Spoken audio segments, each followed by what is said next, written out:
Lokmangal development foundation ही एक सामाजिक क्षेत्रात काम करणारी संस्था असून आमदार सुभाष देशमुख यांच्या संकल्पनेतून व लोकमंगल डेव्हलपमेंट फाउंडेशनचे अध्यक्ष अलका देवकर मॅडम यांच्या मार्गदर्शनाखाली लोकमंगल डेव्हलपमेंट फाउंडेशनच्या माध्यमातून विविध कल्याणकारी उपक्रम राबवण्यात येत आहेत.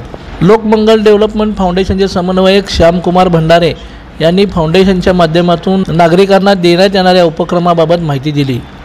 ज्येष्ठ नागरिकांसाठी अष्टविनायक तीर्थयात्रा, सोलापूर दर्शन, अभ्यास दौरा, वार्षिक स्नेहसंमेलन, क्रीडा व सांस्कृतिक स्पर्धा, गुणवंत विद्यार्थ्यांचा सत्कार, शैक्षणिक साहित्य वाटप, सामुदायिक विवाह सोहळा, एकल महिला पालकत्व, आपत्कालीन तातडीची मदत, आरोग्य मदत, भेटवस्तू, महिला सक्षमीकरण, आर्थिकदृष्ट्या दुर्बल महिलांचा सर्वांगीण विकास करण्यासाठी प्रयत्न करणे यासह अनेक उपक्रम या फाउंडेशनच्या माध्यमातून राबवले जातात अशी माहिती यावेळी देण्यात आली.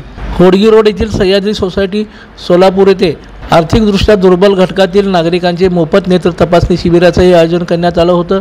या शिबिरामध्ये लाभार्थ्यांना नेत्र तपासणी करून मोतीबिंदू व डोळ्यामध्ये होणारे विविध रोगाविषयी माहिती आदित्य आय केअर सेंटरचे डॉक्टर किरण कीर्तने यांनी दिली. हा कार्यक्रम यशस्वी करण्यासाठी नेत्र तपासणीचे डॉक्टर किरण कीर्तने, लोकमंगल डेव्हलपमेंट फाउंडेशनचे व्यवस्थापक संजय बागल, लोकमंगल फाउंडेशनचे व्यवस्थापिका दीपाली कोठारे, समन्वयक श्यामकुमार भंडारे, अमोल जोकारे, नितीन अलकुंटे यांनी काम पाहिले.